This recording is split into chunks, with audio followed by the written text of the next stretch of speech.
Douala, les principales villes du Cameroun croulent désormais sous le poids de leurs ordures, le choléra, le tétanos, la typhoïde, la dysenterie et que sais-je encore, peut-être bientôt la peste font désormais partie du quotidien de nos citoyens. Comment en l'an 2023 peut-on vivre dans ces conditions? Comment des hommes et des femmes sains de corps et d'esprit peuvent-ils accepter de vivre dans cette atmosphère pestilentielle en trouvant tous les jours des voies de contournement?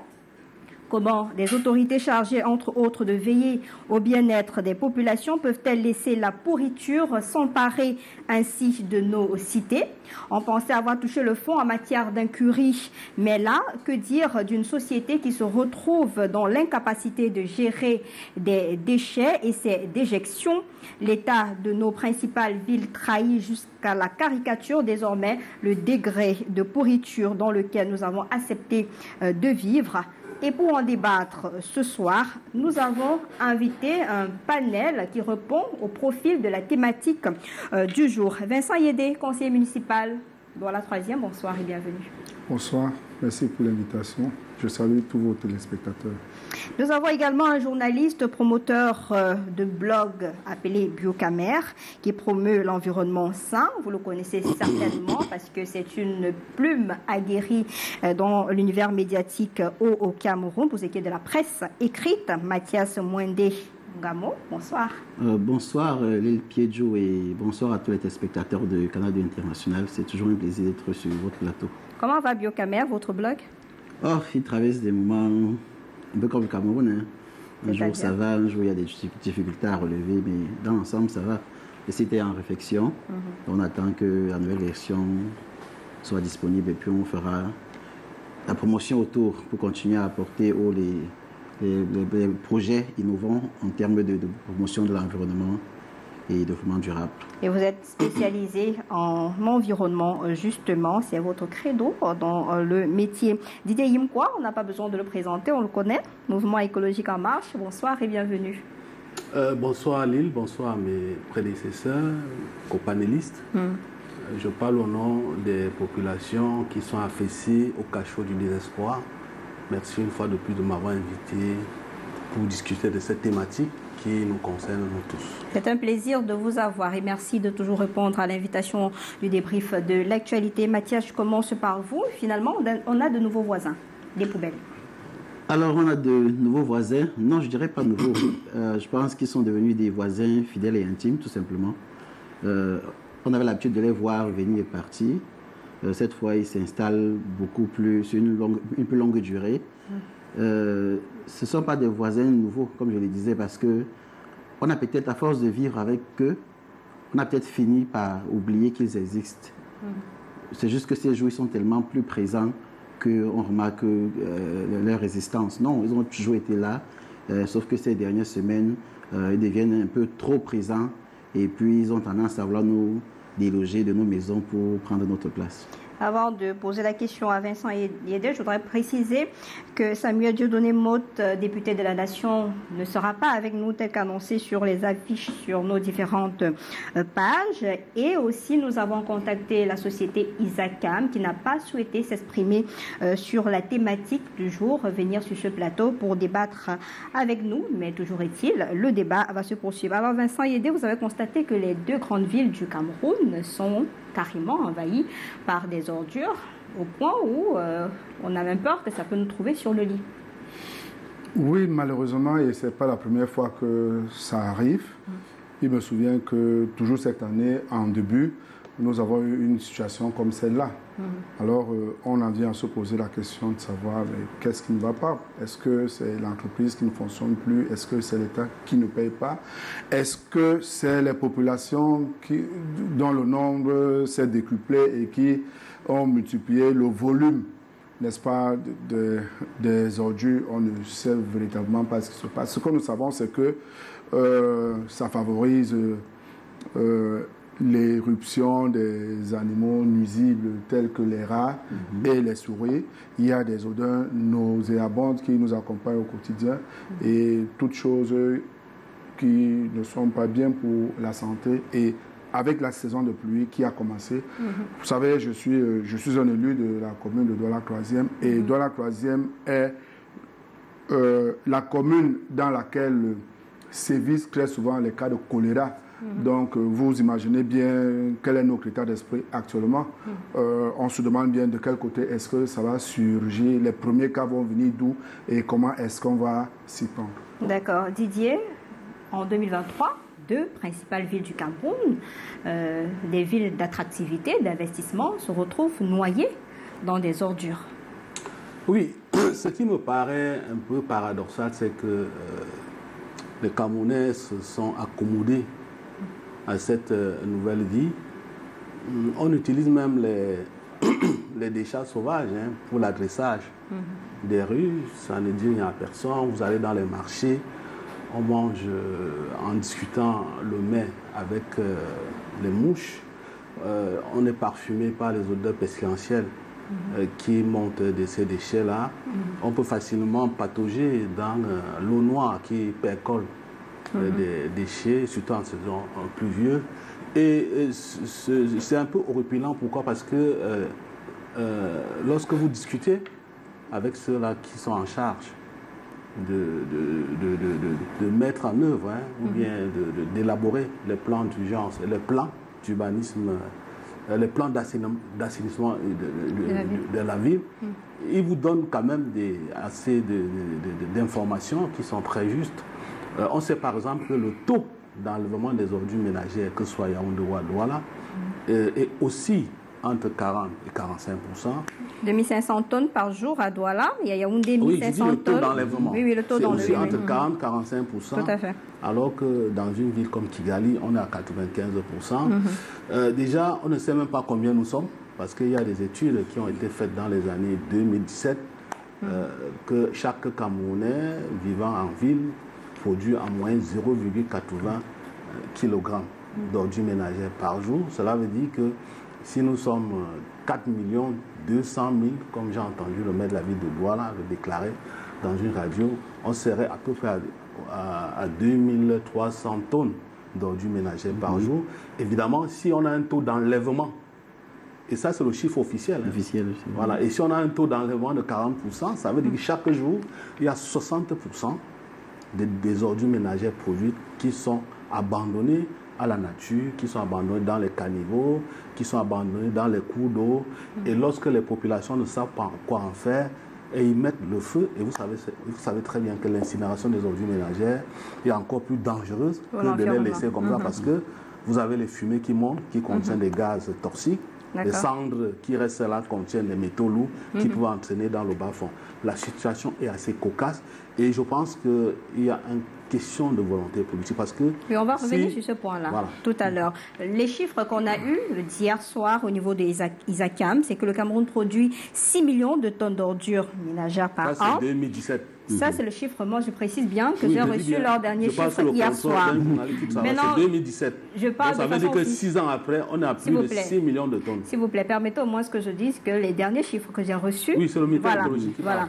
Le Cameroun produit 6 millions de tonnes d'ordures ménagères par an. ISACAM ne collecte que 1,5 million de tonnes sur une production d'environ 2500 tonnes par jour à Douala. Et Yaoundé, 1500 tonnes seulement sont collectées. Voilà la situation. Et comment est-ce que les Camerounais réussissent à vivre dans ce genre d'environnement? Des hommes et des femmes normalement constitués acceptent de vivre, un peu comme l'indiquait tout à l'heure Didier. Oui, comme Didier le disait tout à l'heure, et je l'ai dit à l'entame de mon propos, c'est qu'on a fini par s'accommoder avec ce nouveau voisin. C'est à déplorer telle situation. Peut-être le fait que les populations sont moins sensibilisées sur les risques qu'il y a à côtoyer au quotidien ces ordures-là. Pire même, avant même de parler de la crise des ordures aujourd'hui, je crois que ça part déjà de l'incivisme des populations elles-mêmes. J'ai l'habitude de dire qu'il faut assainir les mentalités des uns et des autres. Vous allez voir le bac à ordures, tous ces tas d'immondices sont souvent déposés où? Sur la chaussée. Et vous avez obstruction de la chaussée et ça vient, ça vient créer un problème de mobilité des personnes et des biens. Ces tas d'immondices sont souvent placés près des cours d'eau ou des rigoles au quartier. Ce qui fait que lors des grandes averses, il y a un autre problème qui se pose, les inondations. On va parler des problèmes des écoulements de ces eaux noires qui vont créer d'autres maladies. On va parler du choléra et autres. Je Je pense que ces populations qui ne sont pas assez sensibilisées, donc peut-être on ne connaît pas assez. On sait seulement que c'est mal. Mais si tu demandes peut-être à un habitant qu'est-ce que ça peut provoquer comme incident sur lui, je n'ai pas l'impression qu'ils connaissent tous ces incidents-là. Ça va, déjà qu'on n'est pas assez payé pour ces métiers qu'on fait. Et quand tu n'es pas assez payé, comment tu vas gérer les problèmes de santé qui vont en découler? On revient sur le problème des ODD. Si tu ne peux pas gérer les problèmes de santé, si le parent est malade, prenons le cas du parent, comment il va pouvoir travailler pour payer la scolarité de ses enfants? On touche le problème de l'éducation.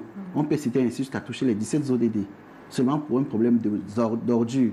Certains vont vous dire, c'est juste des ordures.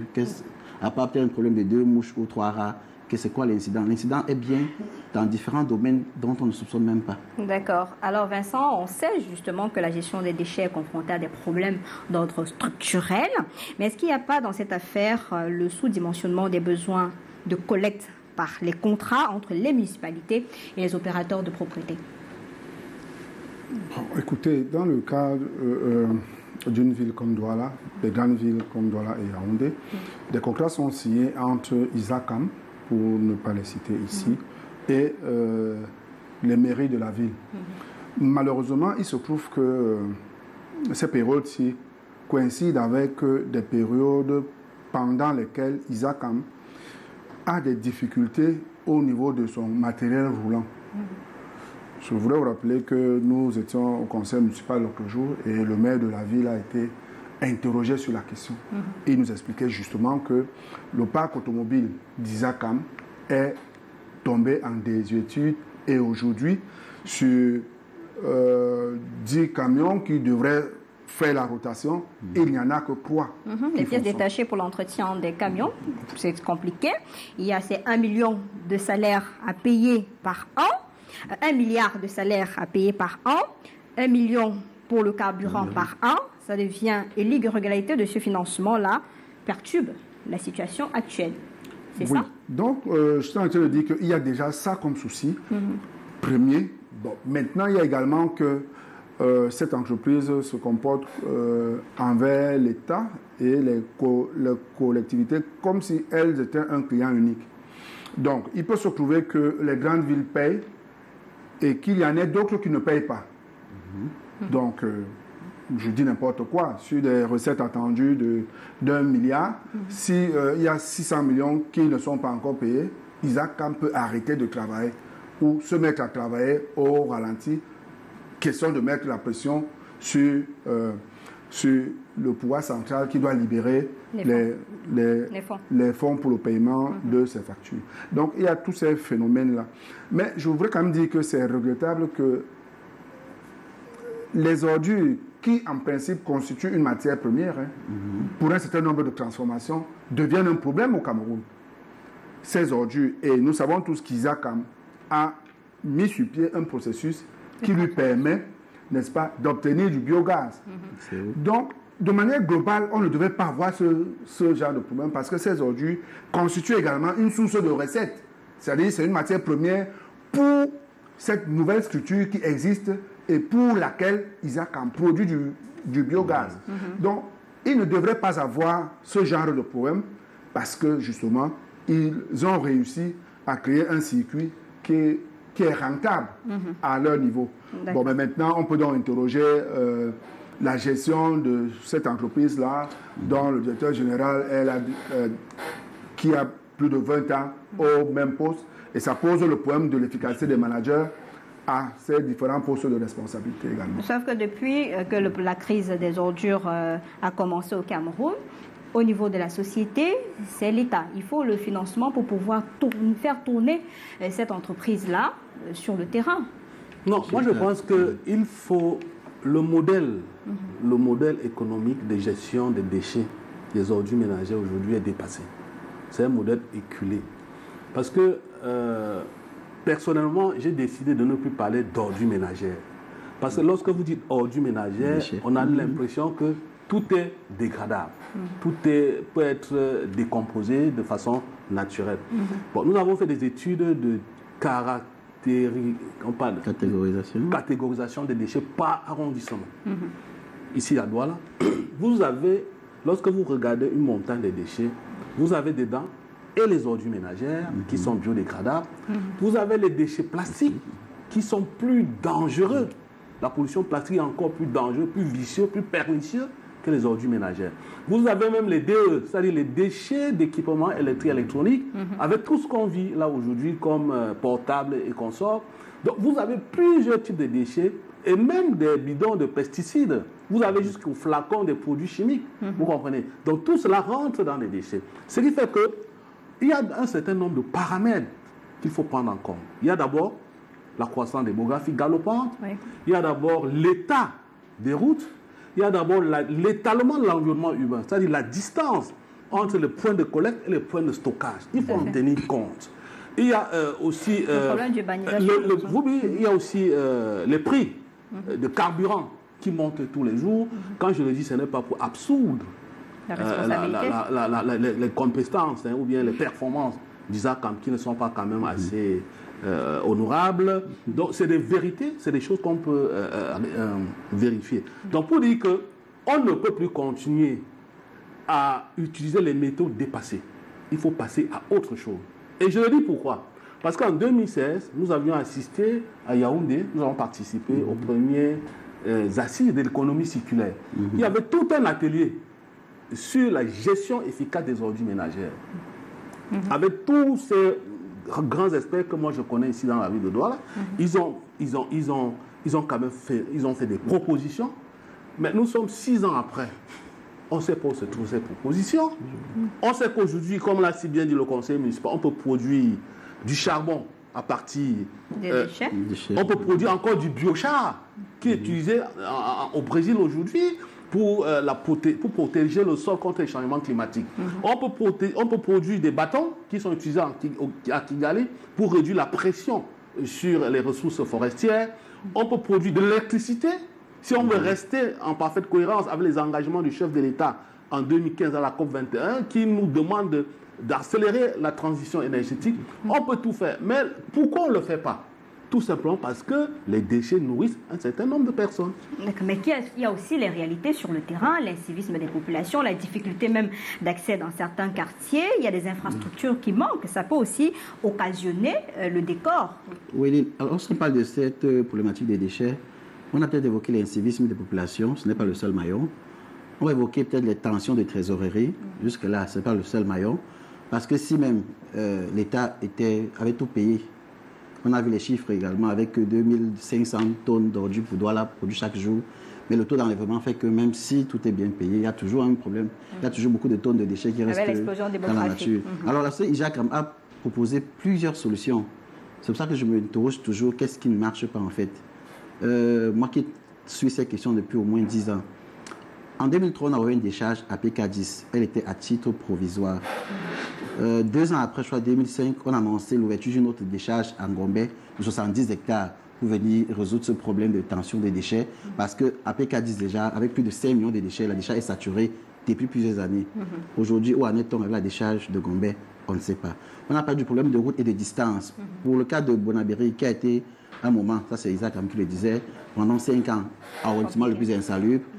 Ok, de Bonabéry à PK10, la distance est vraiment énorme.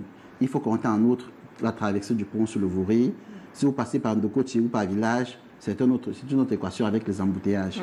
Alors, Isaac avait proposé la création d'un centre de transfert. Ça, je crois qu'il devait être opérationnel en 2018. Oui, 2018.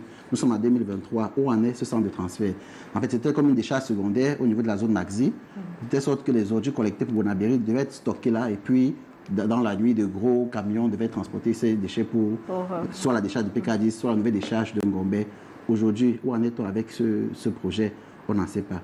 Alors, chaque jour, il y a quand même des réceptions de camions, 200 camions et autres. C'est vrai qu'avec la qualité de la route et autres, le matériel roulant en prend un coup. Ils ont dit de façon officielle qu'il y a des problèmes. Il y a un problème, en fait, de façon, puisqu'on a enquêté avant de faire cette émission, il y a un problème de financement. Il y a même des camions qu'on a présentés, qui sont garés là parce qu'il n'y a pas de pièces. Il n'y a pas les moyens en termes de carburant, en termes d'entretien même de ces camions-là. Donc, au niveau de l'ISACAM, c'est que si l'État faisait son travail, c'est qu'on aurait moins de difficultés. Qu'est-ce qui nous garantit que les mêmes causes ne produiront pas les mêmes effets après paiement de la dette dans les prochaines années? On a parlé de la population galopante. Pour le cas de Mabanda, par exemple, qui est un quartier un peu populaire de Bonabéry, J'ai fait un grand reportage en 2013 et le chef du quartier estimait la population à 132 000 habitants. Et vous rassurez que chaque jour, on a 3 nouveaux habitants dans le quartier. Je vais faire les chiffres pour savoir combien d'années après, 10 ans après, à combien d'habitants on peut compter à mon mandat aujourd'hui. Alors, pensons seulement aux quantités de déchets produits par mon mandat. Est-ce qu'il y a une nouvelle politique de collecte dans ces zones-là?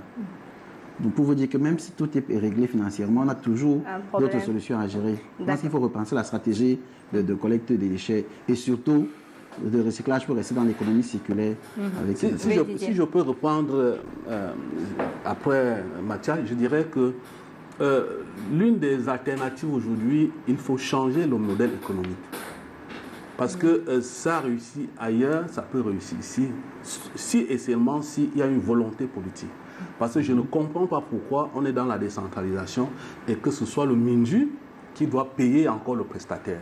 Vous comprenez? Parce que si nous sommes dans la décentralisation, il faut laisser le pouvoir aux maires, aux collectivités territoriales décentralisées de gérer efficacement leurs déchets. Et puis, sur le plan de la précollecte, j'ai la chance d'envoyer un conseiller municipal ici. Et je ne sais pas s'il y a une commune d'arrondissement dans la ville de Douala qui a réussi à mettre sur pied un système opératoire de précollecte. Or, le code de la décentralisation leur a transmis ces compétences-là. Et quelques tricycles, qu'on voit un peu par-ci, par-là, je ne sais pas si c'est pour porter les motos en route. Non, il y a des tricycles qui viennent à Bonamou, ça dit tout le temps. Enlève les déchets, plutôt là où les camions d'Isakam. Moi, j'ai vu les tricycles venir jusque dans les domiciles. Par exemple, moi, le quartier Bonamou, ça dit, les tricycles viennent jusqu'au portail récupérer. Je peux parler? Oui, non, fais ce que vous. À leur place. Non, je voulais dire un exemple que j'ai vécu ce matin. Je dis donc, peut-être ces mails-là nous regardent parce que lorsqu'on le dit, c'est pour qu'ils s'améliorent. Il y a un conseiller municipal ici. Je dis que la mairie de Douala, la commune d'arrondissement de Douala Première peut être noyée dans la mairie de la ville. Et puis, vous savez, on tient aussi compte de la... Comment dire, dans les études des déchets, on tient aussi compte des comportements. Les comportements varient en fonction des milieux et puis en fonction même de la culture et consorts. Donc, pour dire que Douala Première est noyée dans la mairie de la ville, donc on ne peut pas véritablement auditer ou bien évaluer la compétence du maire de la commune Douala Première sur l'assainissement de sa commune. Mais ailleurs, je vous dis, il n'y en a pas. Parce que il y a des villes comme oui, tu vas parler, monsieur le conseiller. Il y a des communes comme Tchang qui ont à un moment donné été citées comme exemple en matière de gestion des déchets. À un moment donné, il y avait aussi la commune de Baranté, tout simplement parce que la gestion des ordures ménagères prend en compte tous les acteurs. C'est-à-dire les populations qui produisent ces déchets, la société civile qui accompagne les populations, les collectivités territoriales décentralisées qui encadrent la société civile. Évidemment, à l'autre bout, il y a le pôle de valorisation. Et là, le pôle de valorisation n'est pas seulement une vue d'esprit, c'est quelque chose qu'on peut voir et apprécier. Vous comprenez? Et au bout du pôle de valorisation, on a greffé la formation des rhunologues. D'accord, on va venir sur ce point-là tout à l'heure. Le temps, il y a cette réaction qui est arrivée et qui concerne justement le conseiller municipal Vincent Yédé. Il y a une réaction de William Pokam. Il faut décentraliser le processus de collecte des ordures ménagères au Cameroun en permettant à chaque commune de collecter elle-même les déchets qui sont produits au niveau de sa zone de compétence. Cela diminuerait considérablement le taux d'ordures exponentiel que l'on rencontre dans chaque rue actuellement dans les grandes métropoles. C'est le moyen le plus efficace pour résoudre ce problème. Pourquoi les communes ne s'impliquent pas dans cette affaire là maintenant? Parce que tous les regards sont tournés vers Isakam. Pourtant, au niveau des collectivités territoriales décentralisées, ça fait partie de vos missions. Je voudrais vous rappeler que chaque Camerounais qui paye ses impôts, la patate par exemple, il y a un impôt qu'on perçoit pour l'enlèvement des ordures. Et cet impôt-là est collecté et rassemblé au niveau de l'État central qui le redistribue. Donc, c'est tout à fait normal que l'on attende que l'argent arrive pour faire avancer les choses. Et justement, là, il faut décrier le comportement des fonctionnaires, les lourdeurs administratives, qui font que les fonds ne sont jamais débloqués à temps. Une fois que nous l'avons dit, le code de collectivité territoriale décentralisée prévoit justement que les ordures soient gérées au niveau des communes. Bon, maintenant, il y a un décret d'application qui est encore attendu. Mais à côté de cela, il y a la précollecte que les communes font déjà. Moi, je voulais vous dire qu'au niveau de la commune de Douala-Troisième, par exemple, il y a des tricycles qui font la précollecte au niveau des quartiers. Mais là encore, il y a un problème sérieux qui se pose, c'est celui du cri des ordures. Parce qu'il faudrait justement qu'on mette ceux qui sont décomposables, les matières organiques, qui peuvent aider à faire du compost et tout ça, les matières plastiques et autres, de telle sorte qu'on puisse orienter, n'est-ce pas, leur décharge. Donc, il y a la précollecte qui est déjà faite, mais j'avoue que il n'y a pas précollecte assez, avec un tricycle, ça va porter combien de il n'y a pas assez de tricycles pour pouvoir faire cette précollecte-là. Il m'est arrivé que le camion, le seul d'ailleurs que la mairie de Douala-Troisième a, vienne se prêter à ce jeu-là. Mais là, le maire se plaignait l'autre jour de la corrosion qui a attaqué la benne. Parce que on se découvre dans ce domaine qu'on ne maîtrisait pas et on se rend compte que les déchets détruisent, oxydent le fait de la benne. Donc il y a un traitement qu'il va falloir faire. La mairie n'était pas préparée à cela. Mais, comme je le disais, il faut revoir, et là je suis d'accord avec lui, le modèle économique de la gestion des ordures. Parce que si on confie la gestion des ordures aux communes, elles auront la possibilité d'inciter des acteurs à collecter ces ordures comme matière première, les encourager à l'utiliser et à recycler. Ceux qui sont dans le plastique, par exemple, je sais qu'au niveau de la commune de Douala-Troisième, il y a un projet de fabrication des pavés à partir du plastique. Encore faut-il qu'on collecte spécialement le plastique, qu'on fasse le tri. Là encore, c'est une autre paire de manches. Donc, si on réussit à modifier le modèle économique, ces ordures ménagères vont être une source de richesse, une matière première, comme je le disais tantôt. Et on n'aura plus ce genre de problème que nous avons là aujourd'hui. Quand on regarde des images qui circulent comme ça dans les villes de Douala et Yaoundé, on comprend aussi qu'il y a un faible taux de poubelles dans les ménages. Pour conserver au moins ces ordures-là, le temps que les camions ou les tricycles puissent circuler dans les quartiers pour pouvoir les récupérer, aller dans les décharges. S'il y avait au moins cela, les choses pourraient un peu aller, non? Je ne suis pas sûr que c'est un problème de poubelle, mais beaucoup plus un problème de fréquence de rotation des camions dans les quartiers. Il y a des familles qui n'ont pas de poubelle, qui n'ont vraiment pas de poubelle. C'est vrai que c'est un autre problème à gérer. Quelle famille? C'est une culture qu'on n'a pas longtemps, qu'on n'a pas assez mis dans la tête des Camerounais, de comment on gère ces ordures. Quand le conseiller parle de tri d'ordures aujourd'hui, il y en a qui vont découvrir cette notion-là, que comment je vais m'arrêter pour fouiller dans mes déchets, pour mettre le plastique d'un côté, pour mettre tout ce qui est pourrissable d'un autre côté. Et du coup, même si on met en place la notion de précollecte des déchets, les précollecteurs vont faire face à ce type de problème, où tout est mélangé, où, comme Isaac aujourd'hui ramasse tout, une habitude qui est devenue une commodité, puis tout le monde s'y habitue, on mélange tous les déchets, puisque Isaac l'a toujours ramassé ainsi. Donc même si, ce que je conseille, on donne aux mairies de pouvoir elles-mêmes gérer chacun dans sa circonscription ses déchets, on aura encore ce problème d'éducation pour dire aux gens d'avoir 3 poubelles. Déjà qu'avec une seule poubelle, tout le monde n'a pas une poubelle. On vous demande d'avoir 3 poubelles pour pouvoir mettre différents déchets. Ça devient un autre casse-tête. Je pense qu'en plus de gérer les problèmes de l'État, les problèmes avec État, mairie, décentralisation, il y a un grand volet au niveau de la sensibilisation qu'il faut faire. On parlait également de côté économique, en parlant de recyclage et autres. Il y a des déchetteries qui sont en train d'être mises en place. Le problème de bourse et déchets qui a été évoqué en 2016, dont on attend toujours. Je vous assure que les populations n'ont pas toujours des notions de c'est quoi une bourse de déchets. De savoir même que vos déchets, vous pouvez les vendre, même si on traite la boutique aujourd'hui, et que les populations n'ont aucune idée de ce que c'est. Vous serez surpris qu'il n'y ait pas de clients, pourtant il y a de l'argent qui est mis en jeu. On a vu les pots de maïs là, vendus pour fabriquer du charbon écologique. Il va falloir éduquer encore même les populations pour que le projet marche. Je parle de beaucoup de mentalité parce qu'il y a cette anecdote. En 2014, je documentais sur un monsieur qui faisait du compost à partir des déchets. Donc, il s'est installé près d'un cours d'eau à Bonabo, où il y avait un grand bac à ordures. Donc, du coup, pour avoir la matière première à portée de main. Quand les populations du quartier se sont rendues compte que ces déchets sont pris pour faire du compost, et que ça rendait de l'argent, ça apportait de l'argent à quelqu'un. Ce qu'on a fait, c'est que la poubelle est devenue déserte et on commençait à verser les ordures dans le cours d'eau. Wow. Avec les problèmes d'inondation qui vont avec. Un autre cas à l'ouest du Cameroun où une dame qui est faite dans l'environnement avait remarqué que dans un point de vente de boissons fortes là, oui, on a de Matango, puisqu'on va également avec des whisky en sachet, qu'il y avait beaucoup de déchets de papier de whisky en sachet dans le village et que c'est avec le problème que ça cause pour l'environnement. Elle s'est proposé de créer une sorte de bac qu'elle mettait dans ses points de vente.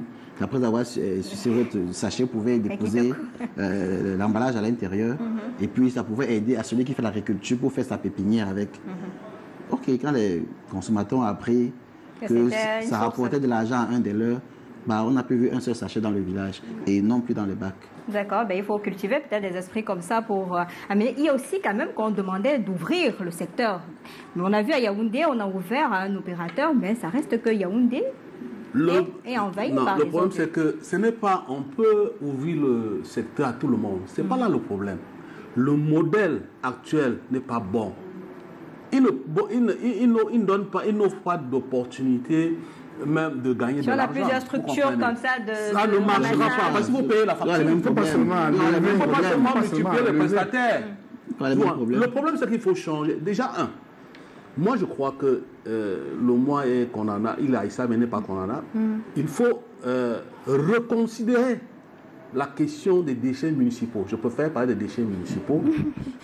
Parce que quand je dis reconsidérer, ça dit, vous savez, les questions d'assainissement doivent être considérées comme les questions de santé publique. Et on nous a toujours bassiné les oreilles que la santé n'a pas de prix. Tout à fait. Bon, si la santé n'a pas de prix, par syllogisme, l'enlèvement des ordures ménagères ne devrait pas aussi avoir des prix. On devait y mettre beaucoup d'argent. Parce que ça nous rend malades, c'est un peu problèmes respiratoires et tout ça. Pas seulement ça, les infections pulmonaires, les choléra et consorts. Et tu as dit quelque chose de très pertinent dans ton intro, la peste. Oui. Parce qu'on a remarqué une démographie galopante des rats avec qui partagent notre quotidien sans gêne. Des souris qui ont un peu peur. Donc pour dire qu'il faut déjà reconsidérer la gestion des ordures ménagères comme une question de santé publique, sortir de la logique capitaliste, il faut mettre l'argent et gagner. Parce que lorsque vous regardez l'organigramme même du ministère de la Santé publique, vous avez une direction de la santé publique et une sous-direction d'hygiène et santé. Mais on n'a jamais entendu, lorsqu'on parle des ordures ménagères, on n'a jamais entendu le ministre de la Santé. On entend que peut-être le ministre le MINDI ou bien le ministère de l'Environnement.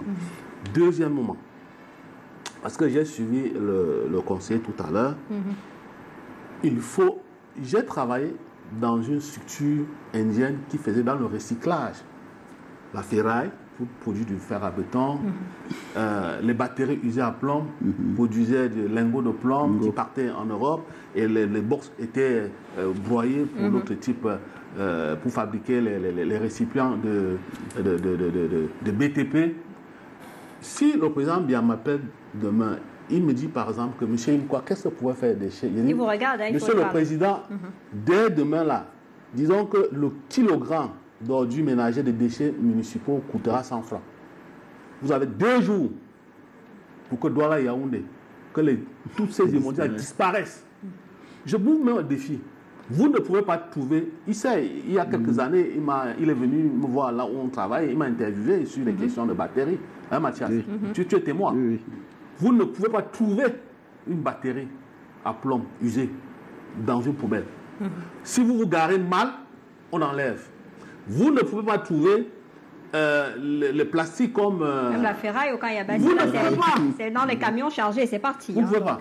Donc, ça veut dire quoi? Ça veut dire que si nous sommes dans le contexte de l'import-substitution, on parle ça tous les jours, ça devient un slogan, et que le Cameroun, on décide au niveau stratégique que, bon voilà, on va réduire l'importation des engrais et puis des pesticides chimiques. Et on va appuyer les fabricants de compost, et ceux qui fabriquent du pesticide bio. Un peu comme à Chang. Et on encourage maintenant les jeunes qui se lancent dans l'agriculture biologique. Lorsque quelqu'un va se rendre compte qu'il peut vendre facilement son sac de compost à 2500, mais les gens vont bagarrer. on ne trouvera plus de déchets, d'ordures ménagères dans les rues. Donc voilà où se trouve le réel problème. Alors Vincent, pourquoi c'est si difficile de résoudre, puisqu'il y a des solutions? C'est pas la première fois qu'on est sur ce plateau pour parler de nos voisins qui sont devenus des poubelles, de ce décor-là, dans un pays où on parle d'investissement, d'attractivité. C'est quand même paradoxal. Je crois que les vieilles habitudes ont la peau dure. Je voudrais mettre un peu d'eau dans son vin. Allez-y. Pour dire que jusqu'à une époque très récente, la ferraille encombrait nos rues. Jusqu'à ce que les gens nous appellent que c'est de l'argent. Oui, les Indiens. Ouais, et qu'on commence à exporter cette ferraille. On la mettait dans les conteneurs pour l'embarquer. C'est parti. C'est après que le Cameroun s'est assagi et a décidé que la ferraille ne sortirait plus. Non, ça sort toujours, hein, rassurez-vous. Il y a une structure sur place. Il y a quand même une structure sur C'est place. interdit, mais quand vous vous rendez sur le terrain, vous voyez qu'il y a des personnes qui réussissent l'exploit d'aller. Oui, voilà. Ça marche la loi. Alors, donc, vous voyez qu'il y a une entreprise qui s'est installée sur place. Et depuis ce temps-là, je vous dis, jusqu'à la moindre ferraille, jusqu'au moindre milligramme, c'est ramassé, c'est vendu et c'est transformé. Donc, on peut justement utiliser des mesures incitatives pour permettre de transformer, de recycler nos différentes ordures. Et si on le fait, je vous dis que ce sera, tel qu'il expliquait, une source de revenus et une chaîne. Parce que, pour ne parler que du fer, il y a des jeunes qui ne font que dans ça. Qui ne font que dans la ferraille. C'est comme l'aluminium, les déchets en aluminium. On recycle ça depuis des années. Vous ne pouvez pas voir ça traîner quelque part. Et donc, on a la possibilité, là, avec ce qui nous arrive, n'est-ce pas, de transformer nos ordures ménagères. Mais avant cela, il y a l'éducation des populations qu'il va falloir assurer. Et je profite de l'occasion pour dire qu'il y a les comités de développement de quartier pour lesquels le Premier ministre a sorti un décret l'autre jour pour expliquer comment est-ce que ça peut se créer et ça peut fonctionner.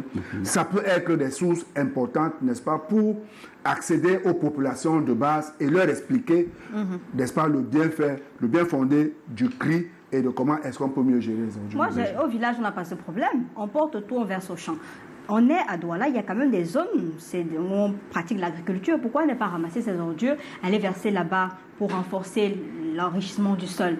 Ça se faisait dans nos villages. Dès qu'il y a les ordures, on balance et puis ça fait grandir des produits. Oui, comme je disais à un ami, je crois qu'il faut qu'on avance vers le passé.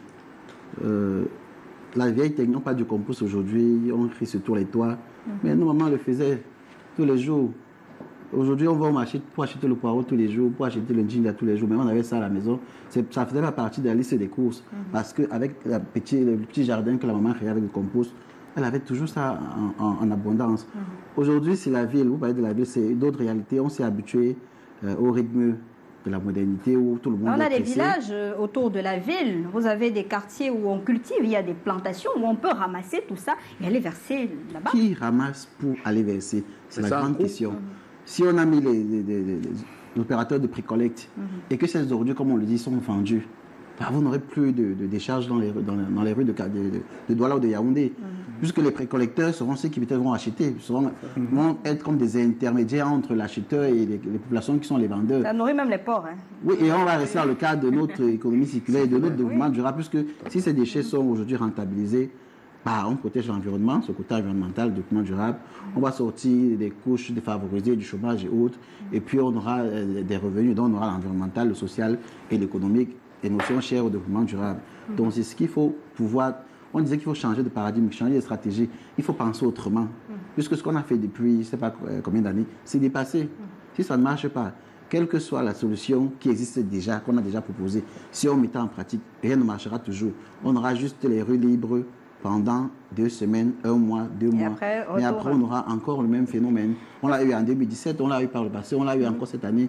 Donc rien, il faut tout simplement changer de paradigme. Est-ce que vous avez l'impression que ceux qui nous gouvernent là comprennent véritablement la nécessité de résoudre urgemment cette problématique-là?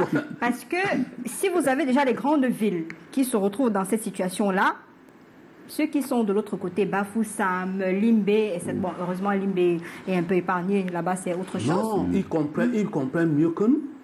Ils comprennent mieux que nous. C'est des gens qui ont fréquenté les plus grandes écoles du monde. Et pourquoi on a tout ce décor-là? Parce que regardez un peu les images comme ça, ça fait pas honneur à notre pays. C'est des gens qui ont fréquenté les plus grandes écoles du monde. C'est des gens qui voyagent tous les jours. C'est-à-dire, pour élaborer juste un arrêté ou bien un décret, ils passent entre les séminaires, les symposiums, les ateliers de validation. Les accords. Ils savent ce qu'il faut faire. La question qu'il faut se poser, pourquoi ils ne le font pas? Tout simplement parce que, je n'accuse personne, parce qu'à un niveau, ce désordre-là, peut-être profite à certaines personnes. Tout à l'heure, tu disais que ta grand-mère utilisait ces déchets. Mais sauf qu'il ne faut pas oublier qu'en 2023, nous sommes presque dans la modernité. Et que le comportement en matière de consommation, ça a beaucoup changé. Nous sommes dans le jetable. Nous sommes ta grand-mère n'a pas connu les portables avec tout ce qu'on appelle WhatsApp. Vous comprenez?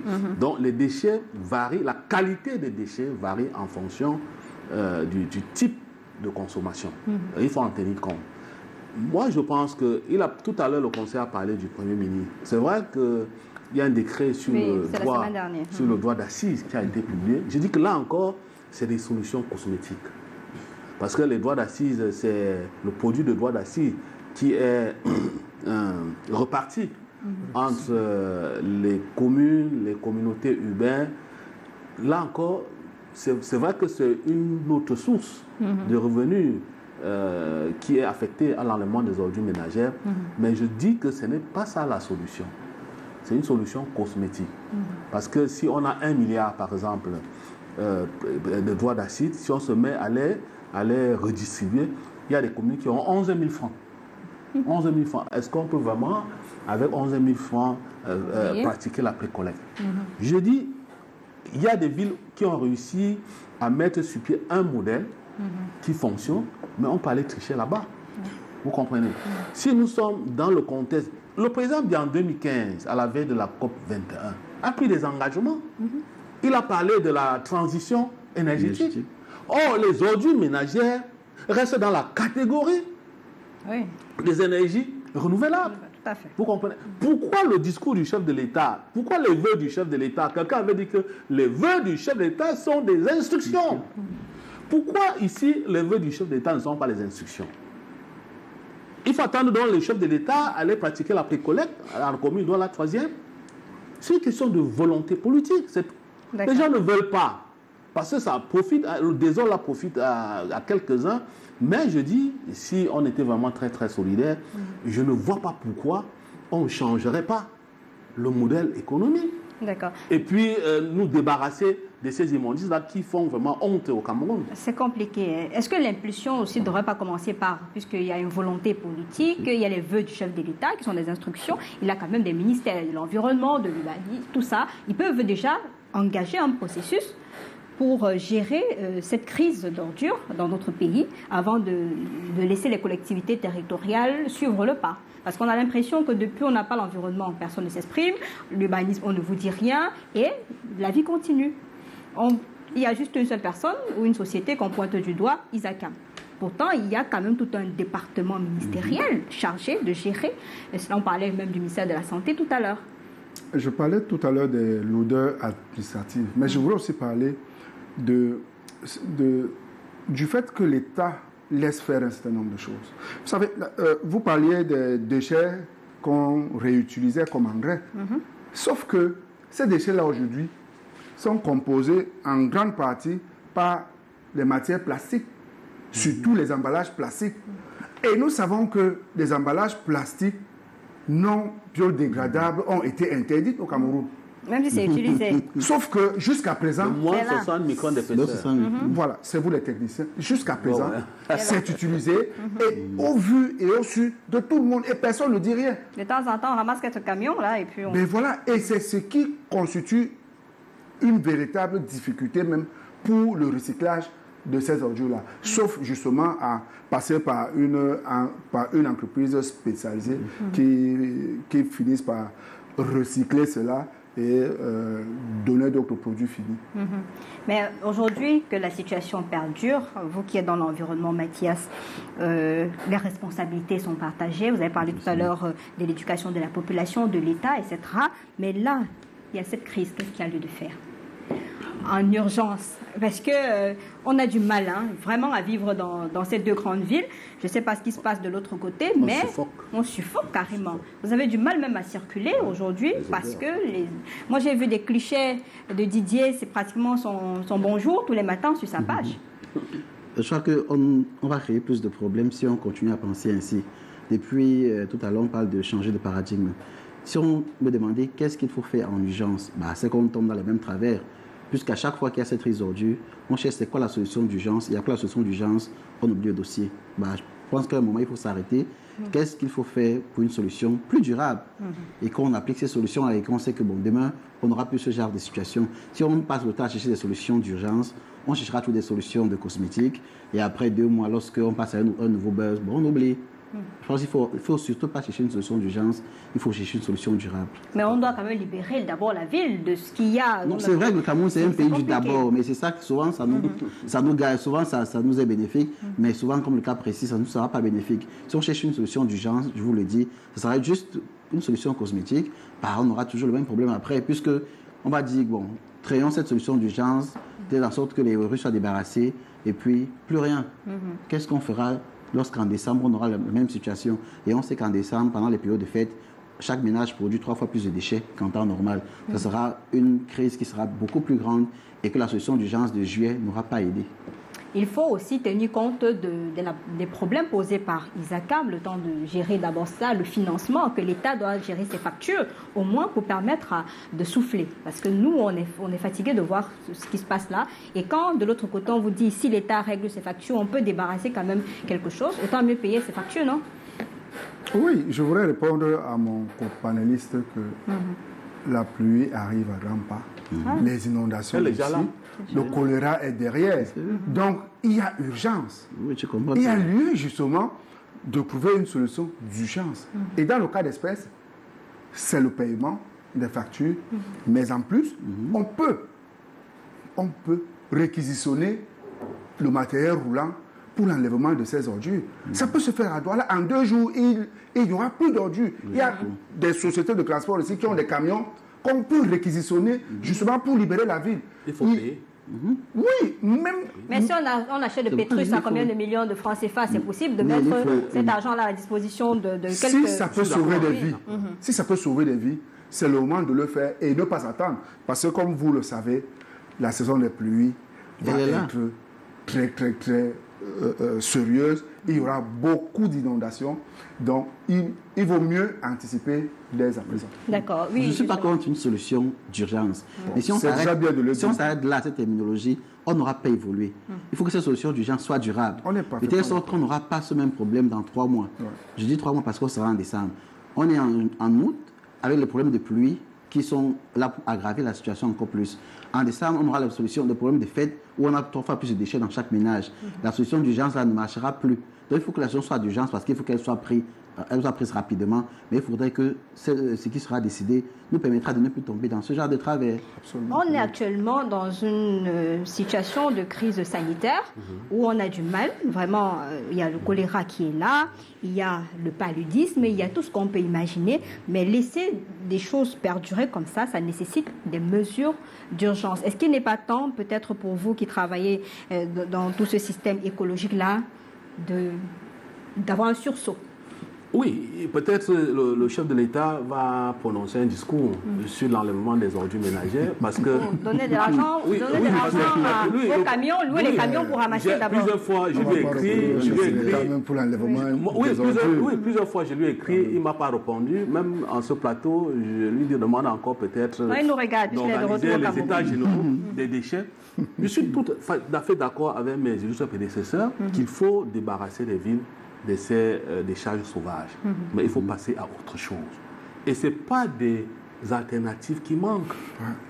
Nous avons été contactés par une entreprise allemande qui étaient prêts à s'installer au Cameroun, acheter les ordures ménagères au ménage, si vous permettez la tautologie. 2000 tonnes par jour, quels que soient les déchets, produire de l'électricité à condition que cette électricité, cette énergie électrique soit vendue par Eneo. Et à ce niveau-là, on a été bloqué. Parce que l'entreprise a dit, bon voilà, je m'installe chez vous, vous trouvez le site, vous me donnez toutes les autorisations, les études d'impact, les études de risque, tout ce qu'il faut. Je viens avec mon matériel, dont ma participation c'est 80%, à condition, je vais produire l'électricité, à condition que cette électricité soit vendue, soit distribuée. Je la vends à Eneo et Eneo distribue. Il y a un exemple fort simple. À Addis Abeba, c'est ce qui se passe. Il y a une entreprise qui est installée à Addis Abeba qui incinère 1900 tonnes d'ordures ménagères par jour. Sans incidence sur l'environnement? Non, il y a des études d'impact, il y a des mesures correctives. Ça, on ne se lance pas n'importe comment, madame. Vous comprenez? Donc, presque 40% de l'énergie électrique d'Addis Abeba provient du traitement des ordures ménagères. Vous comprenez? Donc, si le président de la République a pris un certain nombre d'engagements à Paris en 2015, cela veut dire qu'effectivement, on peut réussir à donner une autre valeur, la valeur marchande, aux déchets municipaux. Vous comprenez? Il faut nous débarrasser de ces déchets-là. Et puis, comme disait Mathias, pensez maintenant aux solutions durables. Et pensez surtout à créer de l'emploi. Tout à l'heure, il a parlé de la bourse, des déchets. Elle est là, la bourse des déchets est là. Mais malheureusement, elle n'est pas, peut-être elle n'est pas assez... on ne la connaît pas beaucoup. Je profite de l'occasion pour dire bonjour à M. Yao, parce que c'est lui qui pilote ce projet au ministère de l'Environnement. Donc, pour dire qu'il faut donner de la valeur marchande aux déchets. Et je répète, si dès demain, monsieur le conseiller municipal, on décide qu'on va acheter 1 kg d'ordures ménagères à 25 francs, 2 jours, doit aller à Yaoundé, Bafoussam sont propres. On espère, puisqu'à ce moment même, il y a un symposium sur la décentralisation qui se tient du côté de Bafoussam avec tous les maires des collectivités territoriales décentralisées sous le regard bienveillant de son ministre de tutelle. On espère qu'au sortir de là, puisque votre maire y est, qu'au sortir de là, on aura peut-être une solution pour la gestion des déchets sur le plan communal. Parce que si ça commence dès la base, le reste suit.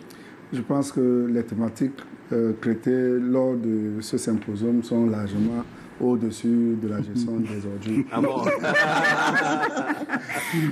ça c'est très grave. Je vais vous permettre chacun une seconde d'adresser un message à nos autorités qui nous laissent vivre dans cet environnement difficile-là. Mathias, vous qui êtes spécialisé en environnement, juste un mot à l'endroit de nos autorités qui nous regardent pour sortir.